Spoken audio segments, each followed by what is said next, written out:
yenim sa akoba no se no a yatate esum kura ni wakura no ya kane agina so kura kronfo ne yede na esum aba womanfo na complain ya kire wo pen sa ba se na wotwemienu ka kwanne ne na wotweme ensa so yi a esum aduru wo no wo matete bibi akronfo ne won mudi nipa bonfo ha wo mo bibi sa ba beduru wanim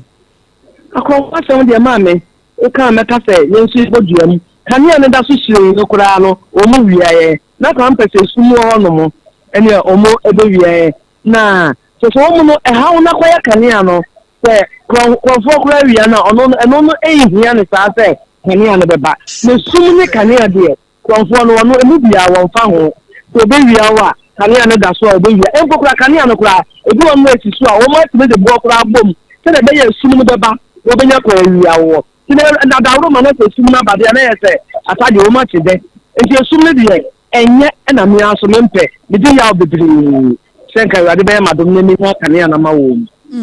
na cases dodo sa na ba be dru wanim afana conference for tete ni adware for man mema one mo pon anajo ano de mame bebre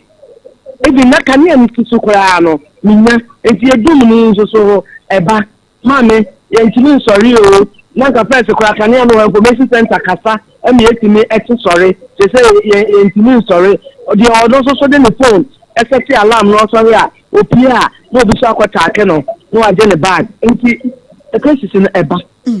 ayan hwa yenim se enkora wo ho anya den ankora ne be ko school ye be ma won assignment edura no na wo mo be ye akwa be so na wo manfo efa so sum we mo ne adesua no sign city e wadaroma ene de again enti de ma me ba ko ma me ti ase se anka na ne ba ne pon no nan ya obafie no se te no e fa nso woni kania ni ntino wa ankoye wa na dan kufi a o tena school mu ho no mo no wa ye ansan no waba enti ma tan no so bi wa yem hihye kakra ne ba ne maaya na ne yem hihye no enti obi o so ko charge ne phone no ba bi no otu ya so na bo da fe na mba na bo no wa ye no homework wo na dan fufie obi so se na wo ye wo school enti time ananka wo sa akala ne be du fie no sa bre no ama akọ animu ani amu huna mane enti sase ana panyimfo hye mo bo no kosi dabai sanse sumu na de video bi kura ya hwe awa ye Facebook ni YouTube no ya hunu se esuma duru wa mo kabi cheze wo hunu ba bia o ajose keba no hu saka no light no atọ so wo mo hye mo bo se dabai pote ana light no mbe so district engineer mi tu ana mo ko na nimi no o ma meti ase se on regional engineer edwene ho na regional engineer se obeba no ba behwe eno na mo tuo no na emma so na me bi busa an se me pa engineer betimi adisai no se betimi adibusu mi mienu na no na me aseti o manfo ne beda sumu bosu mi mienu ana me abatan na o manpanyi bi na ma ne wa ha se no ne na MP o maka bom ona bo pe ene ona bo da mata na MP ne me MC o maka bom a se o mu gire mu apẹ transformer ni bi abame na me se mata ni no abamu di na mai no o mu benya kamea enche yo ejisase ya no a ye koye nimu no wono bo wadawroma wo manfo no so na esugu suo sane ya woka se modi nkomokora no o mu kira sa agese bosome ansa na kane anu nsa kana de suafo nso ho no mo ejisase ya no ne kurakura mu mo be no dai ne kurakura mu di se na ho to so a me wo paaye enne mi tu ana mo ko me MC ho no ma o ye se woni ne MP aka bomu a wo mu ene me papa ekoka edi nkasesi a wo bo wo mu transformer no ene na ho to so yo MC no kasa o kasa kire me ene na ho to so yo ona bo mayemfa wonsi ne nya MC wa homa no so na yere ne nkodi nkomo sanse wo manfo ne hawo no awega na ye nyina ye hawo nyame hye wa wada ma bibia ne ye besa abo opunu me pacho yo me da mo se everybody awosua warrior assembly woman ye wono ewo krono mbosi electoral area ewa santemantemu wono bo Joyce osasi be no na yenkwa wo man so yi na ye na abaka chapanyina wosi mampanyina namu ewo aya afija kwa Abro South mansini mu wono monyamfo Patricia Pearl Ankra enkodi enkomo mama ya radio asomdwen kan wo enka onso na mo ho ya de Yankopon adom na mpacho mo so mo ye adom kra no akurukra ye ma ye ma wo moni adwuma wo ye sanse Yankoma yedie mu ye wo assembly member bo na wo bo wudin ebo waba so se watu anamon nyame nhira no wadwuma pa wo ye wai amen na wede wadaro ma wonobo wo manfo bi na esuan krono bosie minim sa asem ya bedru wanim se na assembly member no bo wo bo wudin se wone wadi ho nkomo ama mokora ma hye one man ho ba se beba no wadaro ma asem yi ya kan se na ye yesan se bi mu se one man damu be se na watwemienu aka kone na watwemiensa so ye kenso school fo nkoda wo ho ane my first call is tifo nyina ene wahwefo no kre Jordan anwumre miami to na moko konombosi na mekodwo na esumka bi muna me manfo ewo na mebise mu na mayeye calls bebre I find out omo transformer na ase wo ho no ebise mu na engineers ne say the whole Ghana omachina omunya bi enti omugusu a hwe kwan ombefa so a ombenya bi amaye se bia stay bi wo store room bi na warehouse bi na omayi amaye enti egusu tu anamo ti mene me MP nyina ya ka buma egusu a yedi yeni edi a kire se ebenya transformer ni bi amom enemu ya nti yeguso ne ECG fo edi nkomo ene mpanyefo bi nso di nkomo a mas aseye bo se obobeboa ya mayensa aka bi animu ya nti eno ne ya hoto so a ye wo se omosa beka bi enche yo na wonobo enche no betimi aye bible so me na wotwe anase mpo wachina wada ma mo betimi aseye bo anamba ma ye mera ne nabi sanse ya ne wo manfo na kasa no sane na wo musibi bosu getere e mo cha se wo mo ye costo wo mo ne mo mkofa ye nyina nam ne nyina sei enkoda no bi nso so abacha no kire se wo mo ma wo mo ma no kwa akọ enkrofo dem no makwa akosua de ene nkoda abenso so ebi mo nya papa oti anye ya na edinyin sen ne namwo wada anokwa akwa breba ya ankasa na adehye hwe ne mu yo enokre semeti na kacho se ye ne ana echina na metwa nkontom efi se me ko na mo ametu nyina no e ya no ho ba ne ya bobe kopem se me de mani wa begu se transformer ne ni no mintimi nkasa ye na ye china ne mo na mo ametu ne de migusu tuo nyina no e che se enche ebi beba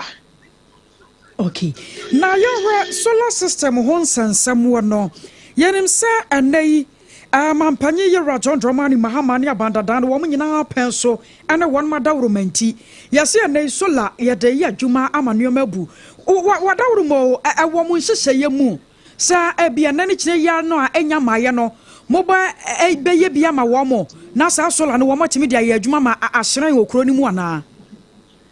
ane solar nhyehyeye no ya sign empanyifo bi di nkomo se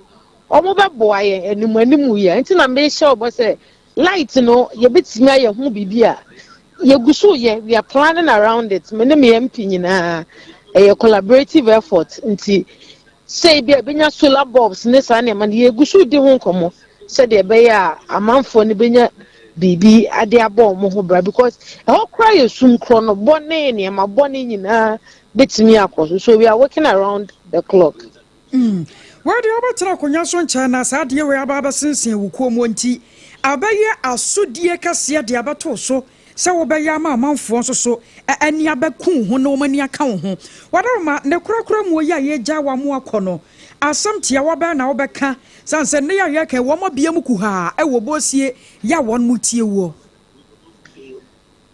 de meka chama fo ni nyina ne se me pa wo mo chew omunya abotere maye na anamo a me tu wo ho no enya na mo nketo a minim se nyame behu ye mobo ama ye benya bi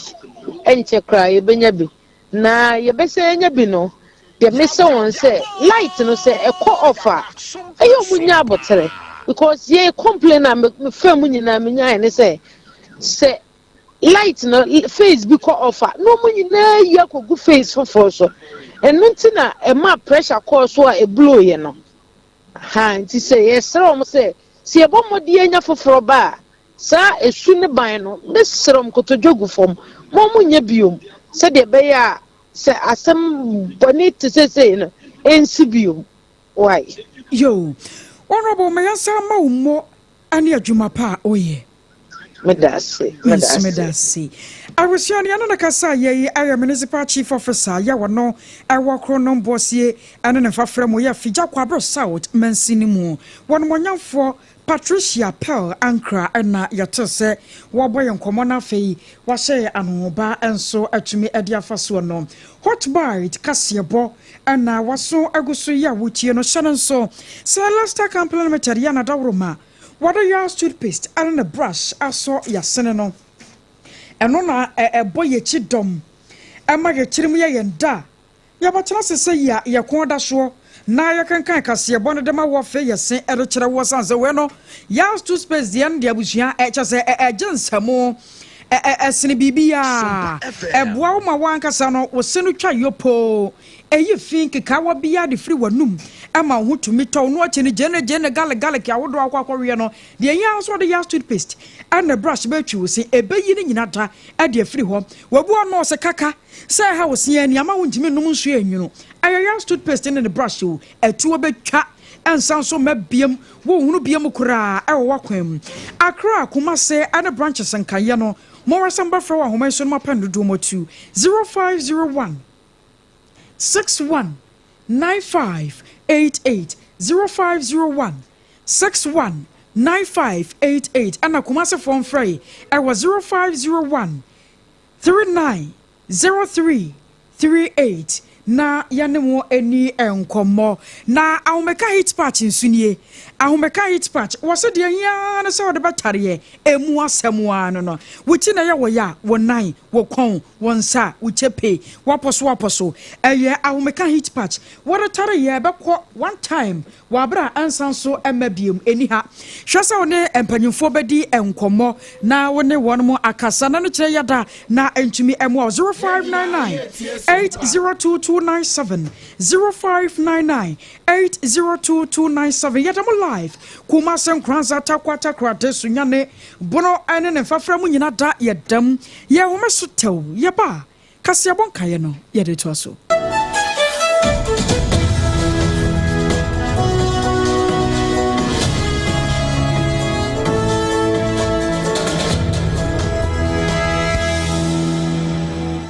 Odem we dey hot enti ya no hot she ne dey atoaso e dey amawo no nsia na bo eno nti hot bite no nsia kase no ene ya dey toaso kama na ohu no nsam no ne yakoso e wo man Ghana tifini atoye apuoya na afo ene mfimfim fam no nyina na nsam o ya dey so mo na nwumre no ebi ni se asam kese bi asi e wo mfimfim mantam mu headmaster bi asam wato no ayade asemwa edede na wi asigina yisi wo ya yempota mu dadie no de hyehyɛ so mampanyi John Dramani Mahama wakasa ede afa enwomesua ho akade de ho yade mu nsɛm eba bebo yebekwa santimantam mu na prosifo wone atedane wonu mu anya ultramodern hospital ya wonu mu ebeboa wan pa yebo mu nkomode amawo Forestry Commission so bo amane bi ekyerese illegal mining no Entwene boye adema yakwaye brentuo no ewase ye pa na mo bi tufa ho GPRTU for say one Ghana city for your pocket one back strike na edientia ego ma kire wo 24-hour economy hyehyɛ mapane ni suade hunu ye John Dramani wono Enetema Development Corporation wono so asomukwe ya kyese eno so nsem de fa ho nyina no ye beda na di edi akiro wo bi man so America enawie wote say Donald Trump what the esono e de ato amama ahodo ni bi so wa kirem ye de bebrew Albeka wenu mo honi aboabo ne nyina no hot bite anto aso ye de ababasom asomfo ne ye basa AKOSUA AGYEIWAA KWADIE BOATENG enemedi mene ABREMPONG-NANA KWAKU AMPOMAH enafe Oheneyere mame AKUA YEBOAA ASIAMA bronya ABREWATIA yen shan komo na sitawu na fe yen kom finfin mantamu na finfin mantamu ayekwe ni ayate ne se asem bi asi ho no nyanika abusia ya no adwane yen wo Facebook ne so eya Sompa 106.5 FM Accra Sompa 106.5 FM Accra ni ayate ne se headmaster ya oda adwumako kromem Methodist Basic School ano opani friend say John KWAKU nipa bi chese baby a wada sesi ano enye ase ogina mnabofo achi nipa bi akodi na yawo na nkodi na yawo so a na enye se wo keka ne ho saa keke bia no afi no firi afo mu basa da bi wo akodi na mimu a baby a wada no sesei woni wowuo ne nkwankwa nta ho ene won eto hye ewo ho na asemi mu no yegusu aba ahoma no a hwese enke nsabeka ye nua Eric anan wono na ensam ne kofare ba ye nyina wokuruche edi finfinfin mantamu edi mayen na se koye yo na ekoba ye nipa bi a yabo mudin se wono mu na akope sabe atuturafo amoma akwabo headmaster ama se wokokroma no se ye nokure se anya nokure Eric anan na di ntiremu ba Eric majo na pomiti say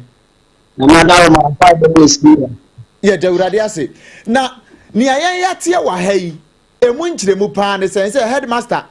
nipa bi akofiri na yirem ama say ba bi a oda no wo ne nkwankwa nta na ogina eya saa ni yesi nipa bi nso ni abam hwanu mo na sam ko ta no headmaster no din komai ne da bo mo din pa esan se ne bro ne chi no biaya de na ko esa ya de sabia eno ejuma kon district government hospital ya de na ko ene nei no dodo omo ho no manase mpemfo omo ho no nso omo adischarge no ni nyina na se nei no se ebe mpo na bed wo ho no mo na dodo obeda so no nso ashort wo ho ne sa asumti no ene headmaster ofia no ho edodo no na nya ekofa asemi ni nyina baaye no headmaster ene ni dia yensa kan John Sean KWAKU John Sean KWAKU na ade a ene headmaster ono ewo ejumako Kromem Methodist Basic School a eno ewo ejumako enya na ASIAMA mensin mu finfin mantem halmo na no ada ana enya na ntie se mante kwa bi de onsa ka headmaster ne bebi a headmaster da no ano de mpanti e banan ekoyo nu nse obrempon edwuma esiti ntie ekoyo na ese ade a headmaster chese ne dabremu enye kra sama na na ade a headmaster ewo ayare sabia ntie ho mfonyi ne bi ne eye ni bi amsane sane baaye na wo se headmaster na ade a owo hospital a ni nuanom achechefo no bi ehwe eba behwe no ewo ayare sabia ho no mo na ade a ni nyina mu ene se headmaster chema ohin ba ko a ono ewo enyam dentra eno ewo biaya owo a otre ade no ne dia ohin ne dia nsakan nana apando a ono etosumi no na ade otre mu a ohin emeka kreni no o chese o tu enesi no ho ese biaya ono ankasa wato asase ono ata nyame ya na adoma a wosi ne dan kakra esisu no edan ne chi no hini chiremu a aba ne mu so ohwe na waye kua kakra enti ene abrobe bi ana akwakope ni ntini bia wabo nkofi achese ohwe na wetini aye abrobe ne bi ne mu ana na ba ya achese na ba yeso ontutu abrobe na odi na ontutu mfo no se na ha masase ya mi amede inti no se okate mtutu mfiri wono ma na se bio enye ne kwan so a inti me nye saade na nana o kan inti ene ekoya na baba ye e ma nana kan ekoye esanso si bio e ma no so ekokoya na baba ye inti enu ana headmaster chirima na ye se ontwe no behu nana kan ene chin chese anchakra ana chese mbe se nakakra ana ohyedem woti ye opie ene na se mnante kwa o chirima o ma no beso mbe se nso ana omo ho no ma omo abetri kakra fan a chese omo pie ba ko kra de ochirima onimu no nti no oyese ompie ma no hu no oyese onaden ana omo chirima se chese wa kodidi na nanatem no so didi na nanatem ondidi na nanatem krantie ne oyese oyi ano na na ese so to ba ko firi etifi ba ko firi anafo ene omo bro headmaster kwan so bo wa wose ebo nya se pampamo headmaster so omo bo ne pa ma chese na na odin ana ade ba ko ana ayo ho so ne se na akoye nwia nti no ana sene enyande nkyira ho no nso etie no farming community nti dodo na efiri mu ho no a ombeko ndwuma so no mokwa dodo na ewo mu nso akwa ekuafo nso obi nso tim kokohyem anopa ade se enumere beze sebre na afi na wokofie nti na dodo na enifie ka ono kwa nti tese na akoye ono ne nyame eno tieti mo bi amba no mobo headmaster ene se woni so tie no na oda adwuma ko government hospital a ne nyina no bi ejinejina ne nchen na enum nso ana yese omugina so ebo anan ekokopie mu adwuma ko police station na omode asem no kokoto apolice fie mu se enum sei ana AKOSUA between ono ene nana apanda enanam soma nkrofo bi abababu na kyese na nkrofo ni kyeremo ono headmaster na no tia nana entesa na headmaster kyeremo na ya odie ene se empo si yi ni free hospital no ebe afie no kra nya ne ya se aposifo a omo adwuma kono ne beto semra ha asam no akọ report omo si you ema empo mutu owura baako a ono enso police ni ema oba empo ba betoto ono headmaster no beto semra ha nana enam ho nkofuko mbabu na emponi se guy baako so kra wo mu no so omo so nenam ho a kyese akwakọ ya odi na na kyema saa de kodo na nana ye na enyo no kwampo ana ode ye no the method of Sra aputi abutari asemi na Sompa FM wo bamado na wase teacher obaako pe na menyemen nipa 7 na menyembaako na ono tiban wo megrom ha dia wo de fra na ayo Okudie na oban na miso Okudie mesra wa kacha boys nde menye hwe wasama ya wana nanti menkwa panana chawo o meka se na obi de esimasuom obi abomasuom obi abomu chede wo bobom rough na wasesa omugufem na obi tete amaya ase na miso mepo wancha da menye hwe nti mesra wana wonja na wase chenchina menkwa nana ho na menkwa pancha na omo ama medo ejina ho nti miso obuadu wadim miso obuadu na watwum na wo bubuadu wa na asutoli timu anda okol beyin baba akwa de go oda mukwana asi hadi so adi share mukwana asi awe na menyu adi so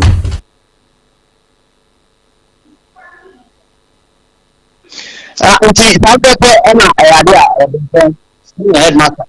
no sabepe net no obuye wa manan ana ofe aputi kwa omo ese omo bo pare atam ko fante ni adi atam ko pare o ma kwa ko no nti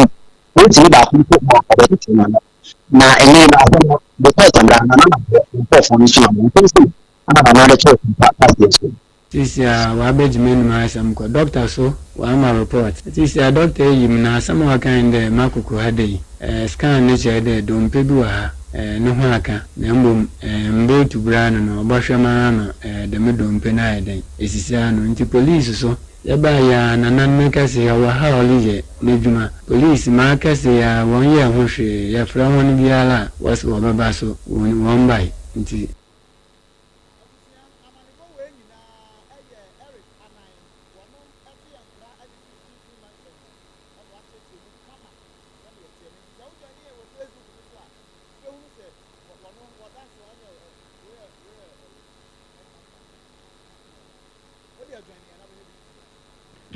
na wo join ye no waba behwe bie no na ene wiase nyina so etusi ho ya yempotamo no wotimi edi ni da na sa World Environment Day no wafi apema henkono aduoso mienu ena United Nations for wono keka wo ho bomu se wo behwe se be ye yempotamo no so no edru sabre ye behwe ne aka ho nsem yama ho nkyerɛkyerɛ ne ekoso anya no nko ada wo hwe yenso ahodo so a efini ade ekwan ye befo so ma ye home ho nsem efa nua ho nsem no so betimi agina no ni nyina da eka ho bi na ye kase ya no na afi pepepe wa bla wote ye no afi apema henkro aduoso miensa 1973 and wo hyase ehuro sadai ebesine amai bese wo ha aduana miensa ene ekire ena sadade we se dro wode wo ho hyemene Ghana so enyi ye ho afiri sanse se nipa nyina da ne mo ana se wo gina ho da ne yoba be chiware enam sa yoso eye kwabenya ne dai dwumadie no ekoso sa no mampanyin John Dramani Mahama Ghana mampanyin enso tutu na namo edene ko kirem wo ho wodu simpie so ene apaso gi akasemo no ensam dodo na no de tu dwa kyerese eda no ye de bo ho dawuro na ye bo ho dawuro no so to da bia yankasa ye pre kwa no ya ne ye sa edowo e bata ho enu tie free na KWAKU sebe ya ye nua ho nsem be fa ne ntampa front no suku nkonwa ahodo no ye mfa nua ene be ye bia nemom ye behwe ne ya change no e de nakọ enade adiem. We can't be planting trees and cutting them down at the same time. And so to reduce the cutting of trees, it is my intention to issue a directive to stop the use of wood for school furniture. We're soon going to pass a directive. School furniture will no longer be made of wood so that we can stop the cutting down of our trees. We will either use recycled plastic for our school furniture or we will use metal furniture. Abusiani Payatin Kane, a Ghana man penny, John Dramani Mahama. No disem no was a pian so quanimu. Extra and nay, so what she upon with the one sem. A young nebia to talk paper papa, yes, and say, and a Ghana man has said no. Watch us, I would want it, Waya Sabia would wanna. Any last diseases I would do. Wahilawa won some, home won some, and near my basa ya to go, and then from a bonne ya woman no, Nina Edimuntin mine. And not to walk catcher will be as a sabi a betting me aboy a hobanteno. One ACCRA styrofoam, and no a year rubber foam beer, one with me take away boss no. And the emotion among Nana Monsano sunset, what Rasa Sanya Beninano, what the tabuno air barbetoso, see a betia Diana dear good take away bossum, near packaging near the and was here bedanano, and near pipa now dear, and yes, I saw for you living soa, now at me dear yet me a bois, and my AMPOMAH sono, at me a CP esita. Other things we intend to do is to ban styrofoam as a food packaging material. One of the most pernicious polluters is styrofoam plastic. When you go to buy your food and they put it in that white plastic something, and then you finish eating, you just dump it. That is one of the biggest polluters. And so we're going to ban the importation of styrofoam plastics. We have to use paper packaging or aluminium foil for packaging our food. And so I'm informing the manufacturers and importers of styrofoam with the Ministry of Environment. Soon we're going to ban the importation of styrofoam and production of styrofoam in Ghana. Our food packaging will be made from paper and also from aluminium material. Fellow Ghanaians, the journey from landfill, fellow Ghanaians, it sounds very familiar, yeah? But that's what they wrote in my speech, fellow Ghanaians. Okay, fellow citizens.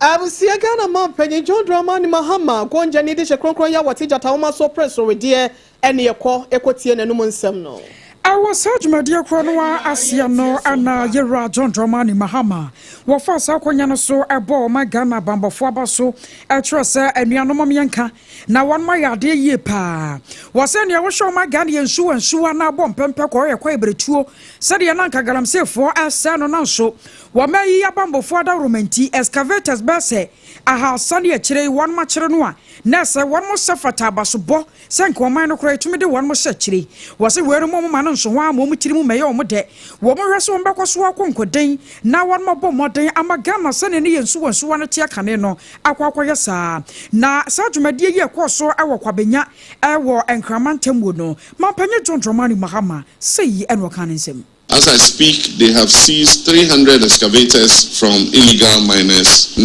forest reserves were no-go areas because the illegal miners were armed to their teeth. Working together with the military and the police, they've been able to evict the illegal miners from 8 of the no-go zone forest reserves. And my understanding is that they're in the process of liberating the last of the 9 red zones. We are told that 44 of our forest reserves have been invaded. We have 288 forest reserves in Ghana. And out of the 288,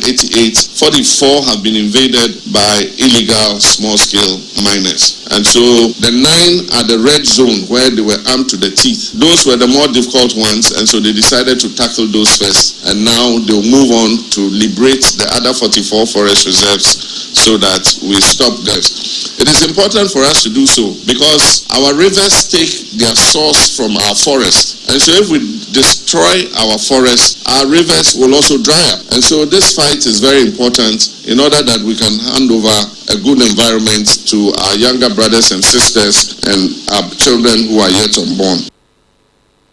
I was sure Ghana man penny Yera John Dramani Mahama, and Yaten and Canon what you know, and I saw for your show my Ghana woman show some so you were how it drew so far Sakonyana Sokasa, and ACCRA. Abana Baba Pouch, my dear, want to my away Sukumua. Watching the days said a child beyond academic skills was here no Baba Yaquanson, Koya, Mofrano, and Yafinom Quaco Bebe.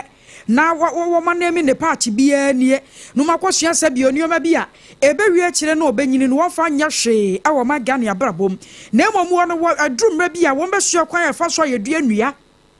carpenter adwuma won besua bi painting won beye enkonya bobo won beye eji sadan kan sam trofo ye ya ye kasai ne nyina koda ne besua bi o school te nu se won firi ho no no man ye hu na koda no ne talent a ekita no. Mine again is to assure you that sometime next year, when we review curricula of our schools, we will introduce under your guidance and leadership a new instructive model, which will be the child beyond academic skills. At that time, the child will not be learning literacy or numeracy, but will be engaged in some responsible activity, which may be a tree planting, or it may be painting, or something that will grow them as true responsible citizens of our country. So President Mahama next year will have opportunity to launch it. It will be dubbed the child beyond academic skills. I was your warrior so for your share woman Ghana. Young woman someone some so you Haruna Idrisu. Ye 27 Sonia KWAKU mu ewo Asante Mantamu. Na Asante Mantamu ya Asante Regional Police Command no na enede dua ya. Woni apa dwumade bi ho ntoma in fact na ekoye pa ukopie mu ewa patase a woni asia ya sabia foforo fefefe ya wedie otramodern ya bibia kade bia won betimi di aboa agye nkwa asi ho ama nkwa no kura mpo adi nkyene ache no ni nyina ebi ewo ho ene won ko pass adwumade ni nyina eho entoma ene woni kwei akantina nwama wo eka bi ewo mu ewo Ghana Press atran ni nyina no nyina aka ho no bi sanso ena oswafo a wono ena wo hwe afisam emu enkomobo emu ononyamfo Muntaka Mubarak Mohammed wono nso ekopie adwumade na sibi no ekopie hope ene wo tie se saadie we ya woni atimi aye no ebeboa pa na titiriu eye bambofo a ebo man Ghana ho ban a wo Asante Mantam wo mapomden ene nya wo nko anso na ebesom wo ebeboa ama wono me wo mpatam ho nyina no wo manya mpomden pa. Ladies and gentlemen, I must reiterate that this hospital is a win for every officer who has contributed to the team, for every family who has found care within this world, and for the entire nation that benefits from stronger, healthier police service. It is often said that a nation's greatness lies not just in the power of its institution, but in the heart of its people. Today, we have proven this to be very true. You have not waited for hammers. You have not complained or blamed. You have worked, saved, planned, and delivered. And today, you have built. Abusiani eti interior minister onimnyamfo Muntaka Mubarak Mohammed and watches as hadie we die ebeboa pa ama man Ghana titiriu ya nyampomden pa afe ye rebo ewo Asante Mantam na bro obobole bo ade amama hodo so na wodom ne pa hodo akade ye betimi dia boy ho bra no twedian po basa ye dom de hatam no kumachi no wanya magana bro kra ne ma hodo ya wode dom ye no na esombo nananom ebo ho ban e ma ye beto ye nanso ne sa wo hwe kwaye brentu hodo ya na wo mo etimi bo ho ban kra na besi ne ya galamse yi etimi agene nsrepe agene mpataku ni nyina eni se nchiri bakura pa wo ba no ebeye dede ama wonum se ne pa hodo ye we kwa ebrentom no wo betimi aba beto bie enam sa yoso man panyi John Dramani Mahama esai ko kese e wo galamse so na so ye kasei wo tresa sa wodo wani kiremu e wo ye forest preserve hodo na e yade adodo na no aseye esa galamse eni enu atwitwa basa enti wodo wani kiremu e wo forestry commissioner Asante Mantam panyi pa ya wo tua no e wo ho Metro Ashanti Regional Manager of the Ghana Forestry Commission no Yera Clement Omari and there what in someone to judge and penny for F4 Jane Wabla Waja Sesenua na waka 19 ediasisuo na watimi anu abo anoso na sadia be ya pomesie papa bino wo betimi ape ediama sa asemonya sa da chi bino wanhwe ya o my Ghana ye beko ahohiehie mu bi se enua edu ya be mfie na ani no ai fefefe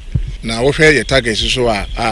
so a chese ya very successful about 85%. The yedu no kwaye mu eni mfichiri no ekoyi wo hwe kora afi sedi nso etu kora chese enua yedu ese na na di kan no aboa ama nso so eto kama se de be ya krama change ya ye kan ho ansem no be sesa kakrakra nemu e botai kese ba ko pa eni se etese wawo na o mate won chen aduane a wudi no eno bi no bedi eni se ye mofra no so no yedi nu adua e be hye wo mu school mu efie mu sɛ bɛyɛ a ɔmo so mo behu sɛ nnuadua no ɛho mfasodeɛ bebree nti yɛbota kɛseɛ paa no sɛ mmofra no so no ebi sua saa den no aba bɛka ɔmo way of life ho.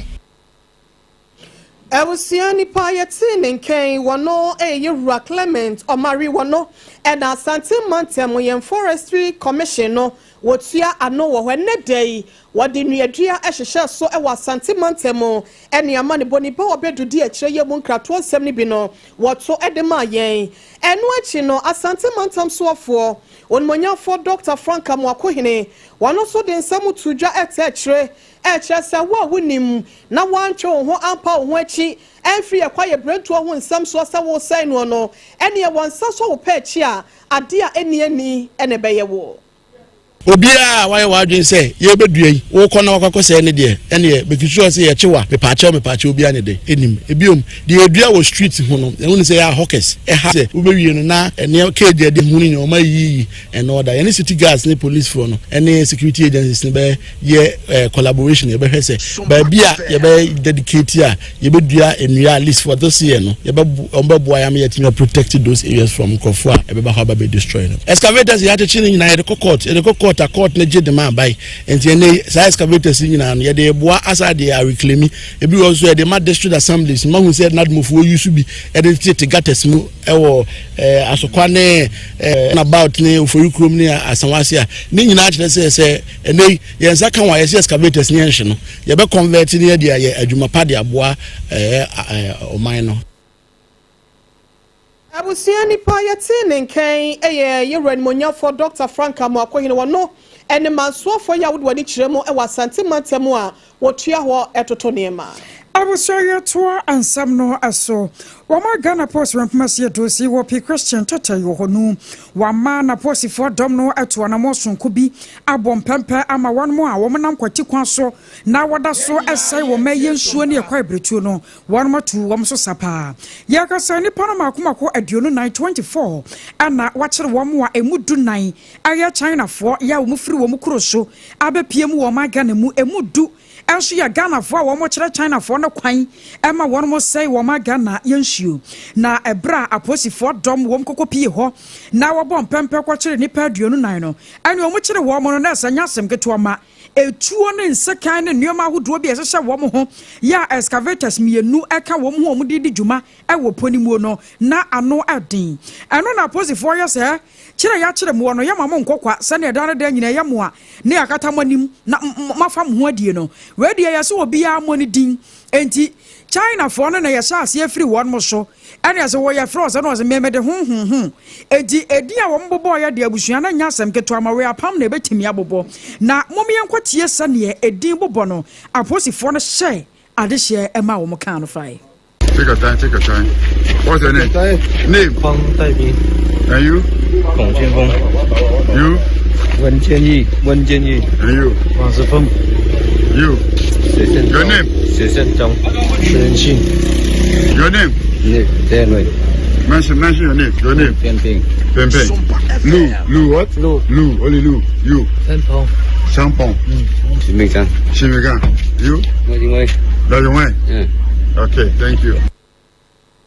Abusia na chosa eno no yesidin ada anasa nwuma da ne ruano anasa no we dia omo na ebobo wo mu din no na abambofo no mpese wo mbebo din na tie ebewie kiro beka so wo kura na din no boy na aka bi de hye ho enti wa abo din na asamba ho a yakasa na abo din na tiye enti Ghana Police Service wo mana motu a won motuo ewo buisu bin so anam so nipa duonu 9 China for du 9 ya Ghana for du eka ho no emu nsam na yekotie ye be firi wo mo ho na afi aba apomden enkomo no mu nansan ya few days ago Ghana Registered Nurses and Midwives Association wamo se aban Ghana aban woni wo mu di kotomame hoto agro bia sebe mpreduasa wamo soso a enye yie kura eno nti wamo anu wamo ti o musika ko suku aban entu school fees ya ma won akwa wie aban won ye wadwuma ne esesa odi ma won so na won fa ma won de adwuma no kura won na anye biu eno kura nam so ama won mu nso a won ye o national service ye from rotational nurses no won mu nso se won de ene won mu nua no mu mpanimfo ado mo na de agu fam de a won mu nso saa kwa no won so be ko sanse sebe nya ba akofo ena nana ne abrewa won mu nyina wɔn ka ho no bi ɛno nam so ama me ne wo ka say hospitals ahodoɔ nyinaa mu no obɛkɔ na ayafo agu hɔ ɛnso wɔn mu nya ahwɛfoɔ aba no akyerɛ me paa nanso wɔn kyerɛ sɛ saa deɛ wi a ɛkɔ so nyinaa yɛ ade a ɛha adwene ɛbɔ man ɛnam so ma dɔkotafoɔ a ɛyɛ adwuma no mpo aka si so dua sɛ anɛsefoɔ no kure ne nyame anim ni wɔn hu hia wɔn paa soafoɔ yɛ hwɛ apɔmden nsam so ɔman Ghana mu ɛyɛ odumnyamfoɔ kwabena minta kando wɔdena no ato nsɛm mu bi ɛne wɔpa kyɛ ne kotodwe gu fam ɛma sɛ nanim ni so sɛ bra ɛne wɔkya anɛsefoɔ sɛ ao man kwa Ghana foɔ wu. The leadership to maintain and to make sure that there's no tension at their front. This is what I'm committed in doing. What I'm saying is that let's sit around the table, let's discuss, and then with good faith, you sit around the table, we have a discussion, we all stand by it. You don't go and come and change your position on what we have all agreed on in bad faith. That should not be tolerated. But I am open, and at any given time, I'm open for any discussion until we find an amicable solution to this matter. Enti nkamu de munyae na mometra se na ye ni nkomo kosi se ye de anu besi benkom no na yehu sampa ha na ye nyina de ani hwe no na nka ehu ne kuma sibere nanso ba bia mo de adure de anu odin odumyamfo kwabena mita kando ne nsem no no abusia sa wode wani kyeremu e wo Ghana man panyina na ne so ade hu ne hyehyeye emu ba akoya wo bontoa wode to na no pa ka no simpia ne apa bia so onya akonya gina so no ene sa wo ba 24-hour economy wode ba na wo kyerɛ sɛ we ne ba beboa ama unemployment rate me kyerɛ adwuma ho akɔ atwe ye ahuri kɔsoro no ebetimi ateso aba fam na fa maburu dodo na ɛwɔ adwuma mu na ye ka sɛ ya mpanyimfo ahodo ya wo tuatua nwumako ahodo no wɔn ma hyase de bi edi dwuma ya wode wani kyerɛ mu ɛwɔ Tema Development Corporation mu a wɔn mpanyimfo nso apasa adwuma de bi ho ntoma bi na wo kyerɛ sɛ nyɛ bi a wo ba bɛhwɛ na wa biebie mu eniema mu keke nemom eba beso yewura mahama na asem oka ye no enne ni so ade hu ne hyehye mapa no asene se be ya Ghana mabunu dodo na so ebetimi anya adwuma ye wa bra enne na wo pasa adwuma de no ho entoma no ena yewura kafui na nakwaku wono ene panyipa managing director ya wo tue adwumako ya no wo kasa ye ne nsem sei ena na sitie. This morning, we proudly introduce our 24-hour prestige and premium services, the first of its kind in TDC. With this initiative, we are stepping into the future in full alignment with His Excellency John Mahama's vision of call for a 24-hour economy. Indeed, we have taken the lead, and we expect that very soon the entire country will be engulfed with the 24-hour economy, creating jobs and stimulating the economy. A call to expand productivity beyond the limits of the traditional 8 a.m. to 5 p.m. A call to create jobs and build a country where services and opportunities are accessible around the clock.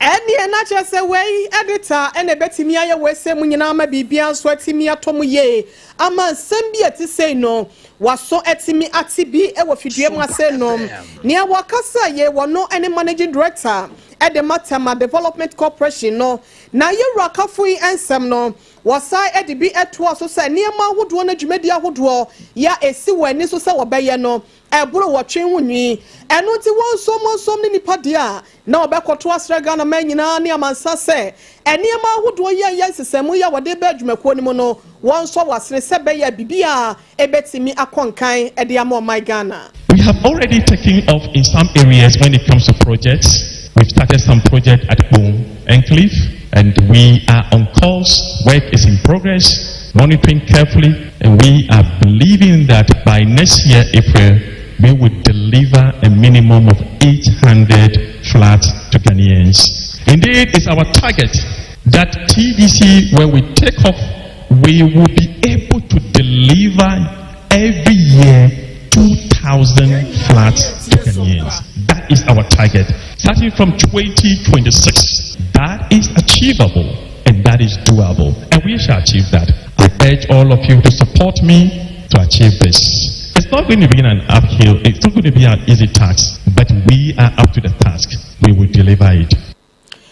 Eni ayetie ye eye renmonya for Kafui no nekepu. Wano edi managing director Yatsema Development Corporation no otua no yakwaye nim ewansem foforo. Ayakwaye nim na yo mama na nim sam dada sa Ghana ba tena sa yan hyehyeye ya wan mo hwe ne mo kwansa ne be ya o ma Ghana ya fango no wo mo de to eye 1 Ghana series be ka ho sa ne be ya ECG adwumako no ka ya wan mo de wo betumi ahwe na wo chiatua na oyo marketing companies ya wo ma Ghana mu ana ebokokoyi wo mo se wan mo ka ma Ghana fo nyina tetitiru ane wan mo mu twihyan sa kwaba no sa de enya ye adwuma sa epim na signature empanyfo de si pe Sania 1 letter bia akwakwa sa 12 cities ewo ma Ghana mu no emu be pagya akosoro na ekwa na akwakwa 13 Ghana cities per letter ya eno no Sania wamo oyo marketing companies ne won beton no ewo ma Ghana mu enti wokwafuo station bi se wokwakwa bu petrol na diesel a enkasa panyufo abu afaso anase wamo de no woma pagyam na emamu no Sania tie no ewo sesa no mo ye no Sania be ya wamo so benya won mo faso ade afri so na panyipa ya wada oil marketing companies ano ya Dr. Riverson upon wano and ne Sompa kase atwetwensan komoyi. You surely got to pass it on because if you look at the current price build up today, you understand that taxes and levies alone consume more than 22% when a typical oil marketing company profit in terms of revenue will stand at around 5%, not more. So what that tells you is that a company, an oil marketing company will establish itself, pay salary, build infrastructure, and will struggle to make 50 pesos per liter when roughly now going to have around 4.7 cedis paid to the government. So this is the pain my members today are expressing.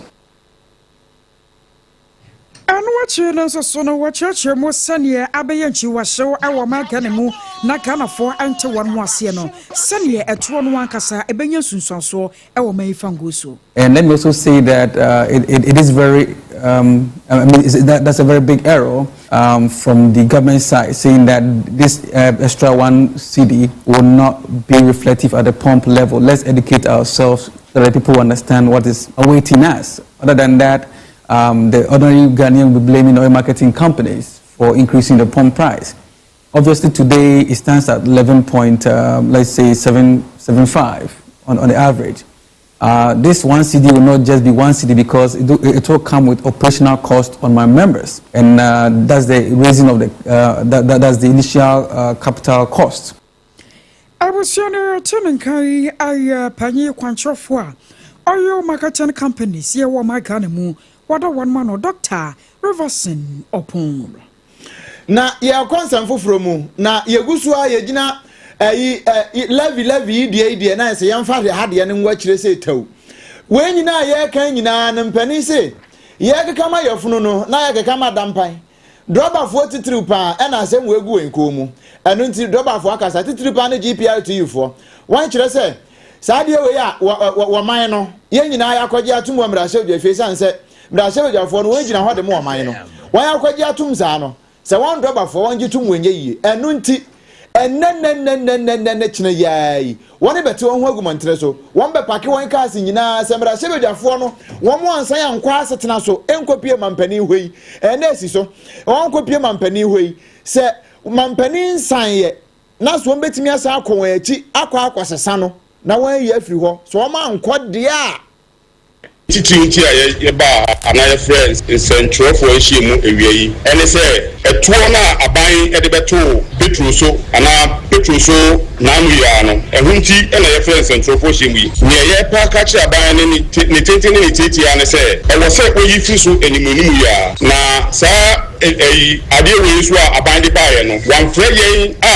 ye wo mu ana ye kase mu a ewo mu ni bie ene nti ye fa akonya ye so etu aban fo se ene de ya nyimfiri ho se wenyi mfiri ho a bosumu ayewo mu eda eto so du ye de ya hye ni mu nyina ebesi ho ewo omamu ni nyina mu hwini ho aban ya ye beti ase ama no enu nti ene efre central for hye mu ewiawi ye nkwa ne tenten abusia we ya doba fo binum no wan na akire wan si sa aban wan tuni hofo a wan mo betu wan hofo sa de no aban ne won ye no wan dwene ho anokre ne nyame anim ni na ye sa wan ante ase kra ugusu tie Sompa 106.5 FM ACCRA ye ne ye nkra bata ahodo we no eye wiase amama nyina ekase ya obi etie bie na emom hya ne nso say Leicester Company Limited na daworomenti we enkaboni bie ni akire Yas toothpaste daworoma ene ne brush no eno ne yede atwi yesen kama enti he yetime fe yesen ne asere na se wutimo se niam nyina da na kwamu kama afi wo kasa wobi a wogina kire kura atwiriti aben wo aba aso wo befiwa no wo pese wo beti asem na wo kan wo hwia wanu mu hwe wan hwe ye na wo wan kwa nkope Yas toothpaste ene ne brush ne bi no wan fa ntwosi a wo kasa no no obi a atwe ne ho na nko na agina kankom wo hu no eyasa ehadwene pa enye na ewo baabia ye ton broso ene aposen no baabia ye ton bibia obenya bi wo ho mepa che wo a wo pedodo atu aton no ya afra yen ewo 0501 619 588 ena 0501 390 338 na wona yen abonkomo nanso hya no nsoma me se wonya twiusi wiese ekim na wo mposo wa poso ho no eho nko yie sa no a odi wo se ne watwe awie pa nanso na agusu dampam me pa cho ahomka hit patch na daworomenti bibia hyedin se wa poso na ye oya ena afa ye ma no me ya monfo maso mfem me bi oho a woduru ne ma mu sa na se boso me ne so a o kasa no ka na oho ye ne hi esan se ne a wo famu no enya bi ni me pa cho uhia ahomka hit patch odi ba bia ye oya no sa no odi tefam ho sa fafam ho sa no ano no wona ho atwa wi ebeba wo se ku na chi no afọ bonse na woda bonse woni twan so se ya no nyina akọ enti ba bia ye oya ona akokom anase wanantu omoma so wuti na ye oya wachi bramo anase osisi achi uchepe ba bia ye oya bia no unya ahomka hit patch ni bia na wo de sra wo de etare wo se kim eno ano no wo beto na bibia timi aye fine ba bia pharmacy herbal shops ahodo nyina ubenya bia to me pa cho sa wo penchiremu ana wo pedodo na watu aton a eya afra homen 0599 802 297 and afei 0248 509 003 and I say 0536 645 334 na one yen abonkomo wenu madaworomenti ene na anwumre ya woda yete baabie yentwa ye husima ye ba ye beto aso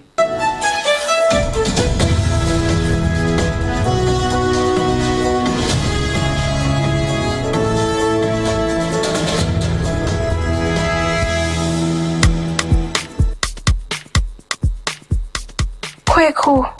minim se wayeshi. Me kraman nane. Na so ebony show one embasso. Mane honsepeno. Ebony condoms comes in different flavors and available in all pharmacies, chemical shops, over-the-counter shops, and pubs. For bulk purchases, contact 055-230-0075. Ebony condoms, Ghana's most pleasurable condoms. Make it worth it. We got peppermint, strawberry, vanilla, chocolate. We got peppermint, strawberry, vanilla, chocolate. It don't need the view means a condom. The condom will then it's not on, but the also got as a condom. Point homeopathy clinic Ghana had the obi anim say ye prostate na baby omutibi ye screening ema hu ni ye etu ase a na ye endpoint homeopathy clinic anase ye kidney ye liver problem wo fa baby e na adjojo na de fa ne premature ejaculation no a ba ma bi a wo ne wodofo akwakwahia ase wo di ne ho agro ase wo to nte ene ye bra endpoint homeopathy clinic na ye moa wo ema ne mema mo pa wo ye endpoint homeopathy clinic wo mo da mufua yare bia infections bi ne wo ho anase bia wo hwa wo fa baby na adjojo adwo kidney problem prostate deɛ ɛyɛ endpoint homeopathy clinic ahenema kɔkɔbe kumase baako wɔ hɔ ɛbɛn angel educational complex no ɛna akra ha nso so deɛ wɔn mu gyina mu ankasa ɛwɔ spintex baabi yɛfrɛ no share signboard no woduru na wobusa sɛ wopɛ endpoint homeopathy clinic a obia ɛbɛkyerɛw frɛ endpoint ɛwɔ 0244 867068 ɛna 0274234321 endpoint homeopathy clinic a wɔn da mu fua medo edura no pa wutimi to wo boase etwitwi wo si o do na so onim se me de yas toothpaste and the brush and the twitwi mesima minya homka senti na ye bokoi na me die me all time favorite yas herbal toothpaste and the brush aboa me ama sesei menum nso a enwunu anasa de ehia me semfimfim me biem na wo hwɛ sɛ me se aye fita sesrecha homa na et brightens yas whitening toothpaste and the brush and me di hwimese enti na wo se efei na yas total care gel toothpaste and the brush ne die ebo wo se ho ban demu ne nyina ema wonum ye sham. Oh yes, and Crotrodo, Yas Herba, Yas Whitening, and the Yas Total Care Gel Toothpaste, and then the brush, a Buzian Chamfa. Sawo Pedudu 2 Ewon Kaiha, for Leicester Ghana Limited, and was 050-161-9588. Leicester Ghana Limited, and the Yas Toothpaste Moahuduo, and then the brush Abejaso, Abeboy. Munde Dinam Semet Mena foreign call. Hello, Papa, what the bad to be a new? Say me feel London, AKOSUA. Nano crowd who cry from Mamania. Na Papa mo what to say? A radiat Mahabako. Nana could just see a quobus and penemo. There were Toma Densi Hunyamanonso. What's your dear? Oh, what's your hole? A quoba, Messi or Bodma Crasser Canenoa. Now what do you was once a month for Bondisana? Hey, Papa, you was a Hakura dear. Nana could just see Company Limited at Jibebia. One more Holland, Germany, France, Italy, London, Canada. A bar Densi Hunyamadia. Obia Sin Nana could just see Company Limited. Na matese will be de pokesie bi e wakasua e ho na wo bia koto adansie hunyama na eye no papa oh no papa a police station in Chenhua eh akuo ba sempre mo no onye mereda hwe we kura no miensamua e na obi an foforo yawo ba ko abu akwase paase kumase e ba ko so pokura se nkran ha obi ase na na kodwogasi eye bemaba e wo dansie mu waton cement iron rods banding wires and na do plywood and just say the board dance wo te se bibia e de hye dansie ase de ko wie depo no nyina nso ayatufo bo wodi ko ka mu a wodi ko ja free Accra we KWAKU depo any pokrasi de no kra to nchen a wasa wo bu akoteman Tantra Hill Iron City amanfrom wasa bie depo kese so e wo Koshiman Kumasi sepase depo no kra da nchen a ebi so magazine road head office no wa bie depo kese so e wo da de ntam edweso Accra road famesa opposite Alhaji Selia ampaba meboshen Tanoso Breman and Amanfrum. Numbers of man for the fray 0244 313 752 and 0244 41 93 93. Nana could just Company Limited. Hey, a Kuabas in Primo. Hey, brand new. No, I didn't tell us a wing. The friend of Ahomeka hit patch. So what's young? I won't baby. Now they are Tanoso. And let's say what be Nadu. Bra, what's the pain? And yet, sister and I ask Irene now or the Hono into where the fat on air. Sister J. Ahomeka hit patch. I tell you, I ask. Name a few minutes and you're ready. Hey, bra. And you miss me be power after construction the young me back and me neck pain have pa and no na mama papa and you could see arthritis anybody pains and you do say ahomka hit patch hey bra ahomka hit patch no I do my power me feel heat be abra mediterranean favorite ya wabi mo please na do me cry I told you so say your back pain waist pain menstrual cramps any arthritis and kwade a use ahomka hit patch what the peps and oil that's a ginger and cinnamon and I at phone call Alpha Duo Pharmacy Origin Chemist Pharma George Accra Palace Pharmacy Accra, Sompa Pharmacy, Takrad, Knock Chemist, Takrad, and Malarigo Pharmacy, Tamale. The BFL 0599 802297. FDA, Ajidin Kratuatu.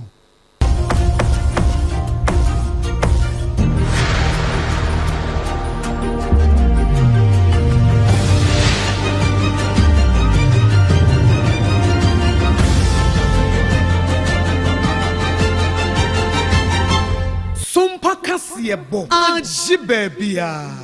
Eyampa etesen frama efa babia enaje babia sanse prekasa jamadu ye fiti kwoti ani ye ho agege afie mu hot bite kasiye enwumre no no mpa mu de no ne nsoso na yede eto amoso no na yekwaye ni mu a na yeremu ewo Ghana Chamber of Telecommunications and Digital Chamber of Ghana wenom ede enwumako mienu ya eba se Ghana hasenom ye mobile phone so nkita wonde ye wontotoye no ni nyina da eda won abemo bie mu nso no sa wo hwe sikasem so ewo abefo kwan ya yefa so dia wonom so na ne nyina so etua wo mo ho na wonom dia ba betu dwa se be ma be ye bi wa ma me ne nyina da ene se wo hwe yewura ken na shigbe ya no no ene yeti breaker se me chief executive officer edema wonom be se finhia nwotwini a wase ne dwumadi ahodo ya wodi nkan eto fapem na wasi dan wo so ama ene dwumako ni mienu etimi afa ne ntampa efra no na ewase wotimi ekọ na homegie mu na wotrese wo hwe yewura ken na shigba ne niema ahodo na ni soade hu na ho fama papa ya na wowo edema adwuma no wase na edaso no nkokora no nti no wako insurance na wato de amano se wo hra no kosa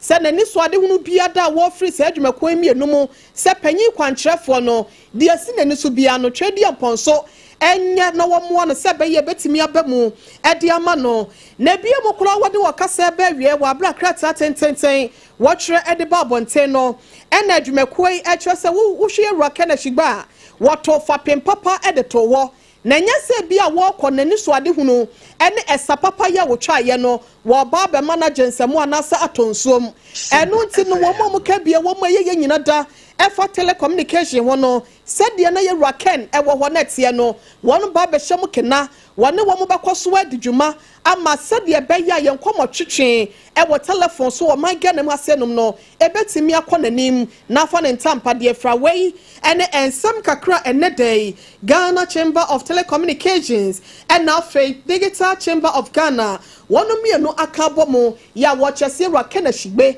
ya wɔ yeti breakers edema wonom no wɔ free mu continent sama wɔwɔ edi gya no kwan ene de wɔde ma ɔmanfo no ebi ene yada ne akyire ede ama moe Nana Kwasi Jaben ya wotoso mienu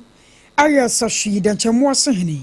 eno awosahwi so ye wato ye tefido mantamu na nana koya no wasa ye sahwi abesehene ana wade atodwai wasa ade ba ko ayantantwe adwene ensisuo ewo ma Ghana ngomahyiamu no se suku ni ko school na se ko basa akoda no yade na ye bo akoda na baso na ye refi se nipa bi nsa so na akoda no gina ya ene wakwa gina hworo wase ekoba no sa no ana ha adwene pa se ye nwawo akyerɛkyerɛfo no mo nso hunu se wo modern bo na won mo bo no aso abapa ewo ye mofra ne mu na so na ye kan so obi ba be doctor nurse midwife anasempo ensamtro ni sana mete ya meka nsami wasane sa akode kyerɛ no anama mpanyini kura no a ne nyina no wo na mkyerɛkyerɛfo kuro ya won mo nsa so anapie entidruma bia ya na sane enkoda no won mo bɔ modin a ye bɔ won mabaso no aya ye mfa kyerɛkyerɛfo de nso ka ho enti ye bɔ akoda na baso ne akyerɛ sɛ kyerɛkyerɛ ni we na kyerɛ na de ɛma asa na motuo no otu ya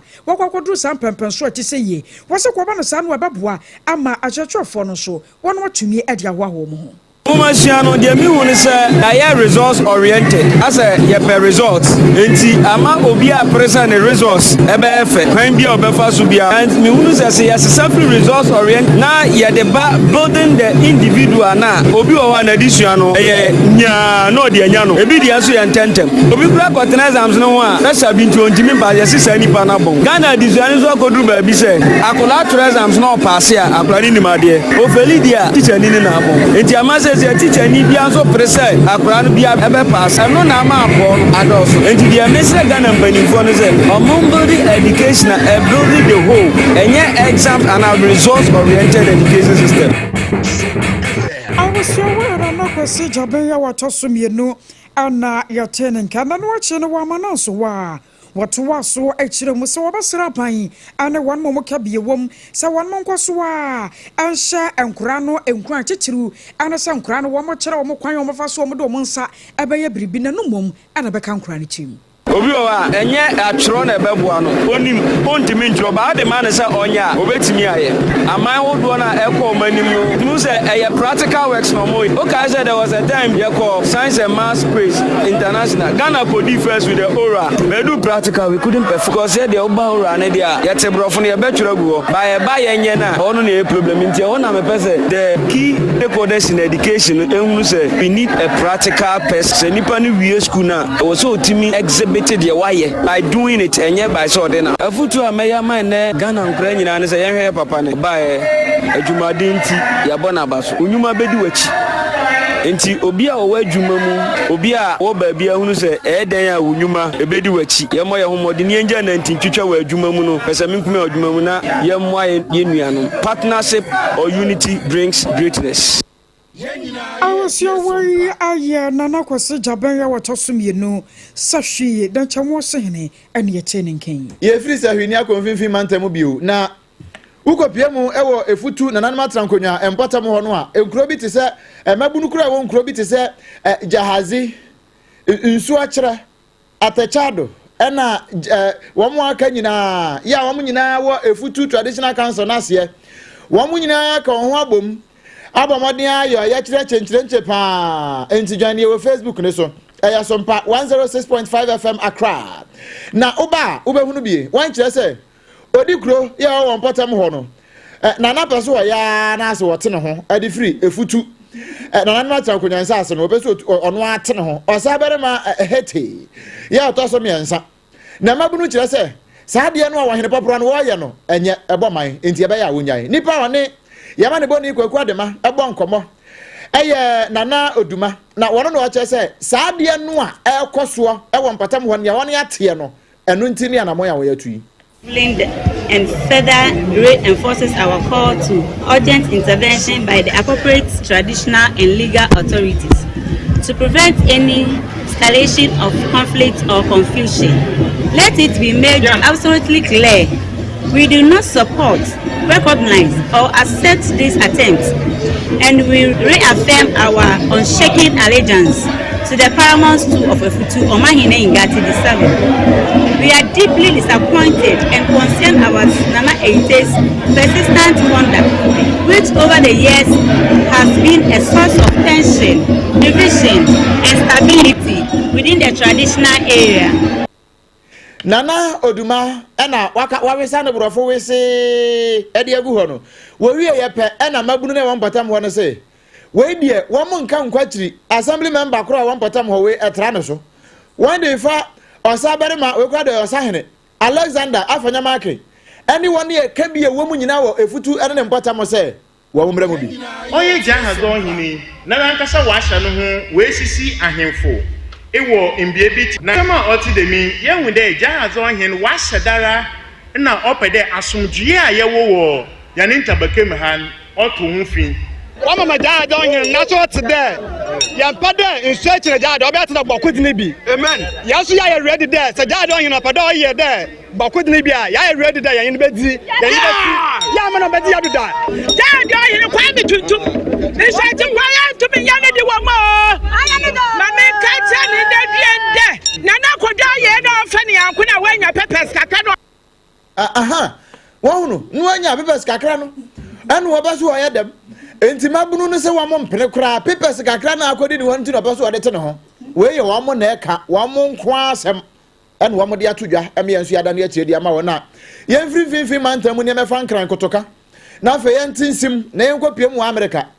na ena wie ya mpo ewo dumienu kase ne so no oteye si ye de to anim se Donald Trump America mampani wase nkronkro ahodo bebre wo keka ma be se dumienu de wade tabono de ato wonnim titiripa ne togofo wonnim na bo humusuo na bepi America wo ba bongalat apakat ene wasande akwa de tabono de ato nyina so ama num kura mpo no makoma be se nsia bi kura san wa akira wo mo so wo se passia just wo mo no wo betimi akode mo kwa na ado nan ba akwa si wa fichiri anhwe yi ana atamato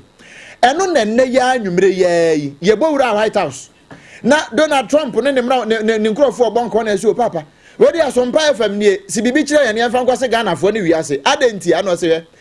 Ebra Joe Biden better na Benja no so no. Wo ma kwa ma sebe nipa bonefo e na beji wo man ne boss wo. Enu nti wo mpene e ma nipa bonfo ma job America man no. America for America. Na emom wono mu wo mu ntimi ntoto wo ne ma yie. Na wo mu nipa aye nipa bonfo e bo man abaji America boss wo no. Wo nti e na wo ya sa de wi. Well, because Egypt has been a country that we deal with very closely. They have things under control. The countries that we have don't have things under control. And why now? I can say that it can't come soon enough, frankly. We want to keep bad people out of our country. The Biden administration allowed some horrendous people, and we're getting them out one by one. And we're not stopping until we get them out. We have thousands of murderers. I even hate to say this in front of the chancellor. Of course, you have a little problem too with some of the people that were allowed into your country. It's not your fault. It's not your fault. It shouldn't have happened. I told her it shouldn't have happened what she did, but you have your own difficulty with that, and we do, and we're moving them out, and we're moving them out very strongly. We Burundi ka ho, Congo Brazzaville, and Togo, ye feature hey. When you na ka ho bi, ni ebusa ansa na Egypt also Egypt dey say wo niam nyina under control. Wo mu gutu toto wo niam kakrakra. Na emom, sa obeba, sa ya kwansrafo, na oba ya na ya mansefo. Oye tourist, obaya na ye terrorist. Saafo ni nyina no wa bane won makwan emo meje America emo so. We so de agina. Ne de enanwumre Leicester Company Limited. Ne kase ya Aleziamia mu no. Ye de nyina esie. Nyi ono nko. Ahomka hit patch nso ebo ye chidom kama. Ema ye de sompa kase no e de esomwo. We no so ena endpoint homeopathic clinic enso de kakra bebo chidom ema hajia special local foods wono so de aduane papa e de bebo ye chidom so ba ya so ama hajia de dabia ho dabia hajia ya aduane enu tudu ha ubenya aduane papa edi na bibia atimi aye fine sanso na 21st clinic a sciatica expert wase wosisi achi entini years of to wase kwasi wonamro mu no yaw no se ne sitie bia sa twetwe wo se yawo dai wo di drew ho a kwa ho san be yawo de enti no over 15 branches se ne wo e wo maiga na mu hasenum emfa nko chinchini esanse 21st clinic and sciatica originator one ne pesetters no wonum ene commandant one man kasa so ene research ankasa enotifo ni kira wa yade bibre bia dai ha wo no wo de wani kire mu a tantra he run about to us and makra and now be no fry 0540 311 311 0540 311 311 na wo yade no eye osanko dia yamkro yade ibi no ene na ye haxa mixture and capsules and we here for any chile baby bia de to no na ekope osatanfo eye haxa mixture and haxa capsules haxa capsules bi na enonom na bibia so enkoye enfama 0240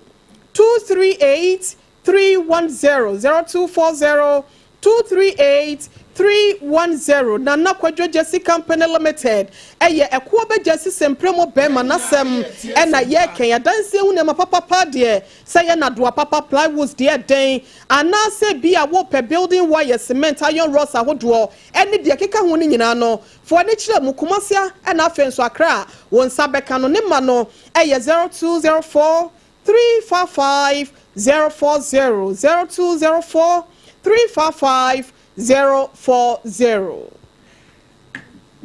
Aha, and a breme akwan, emi ade ne aka ne nyina ade asie na ensem wa yade besom wo no na poso kakra ye pono de ama wo na bi afenu aso afidie no a ene se enfifi mantam mu headmaster bi akodi adwa mu nipa bi akodi na yemu a se ba bi a oda no asemara nko also for ya wo show ma Ghana wo masia won sam so asha Ghana fo nyina abo sa wo modon hyew fro ba be wura school mu a ebebo ankoda no owo mu titie mu mampanyi mahama so akasa de atudwa se take away boss no rubber de no ene ye wo ba besesem no wabane no se be ya yapom de ho nsem no ebetimi enya nan e de agina so amano ne nsem mu no Donald Trump kire se amaman a wode tabona to on so obi ansi America asase so no won be se nipa bonfo ebeti asi ho na beka wer mo ne boaboa no amane fa 93.1 so mpaya tena ka se ya wasante mantem kopo kumase ayiko FM FAB 100.9 adafo radio Paris France abochimemu takwa 101.1 takrade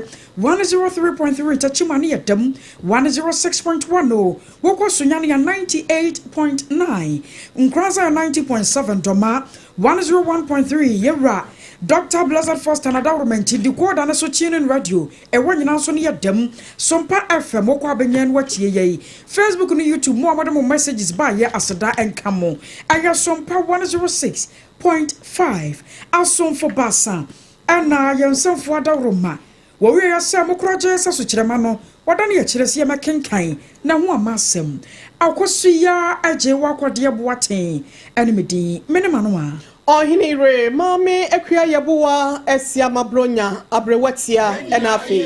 OBREMPONG-NANA KWAKU AMPOMAH yesi aba mu nyina monitia adehye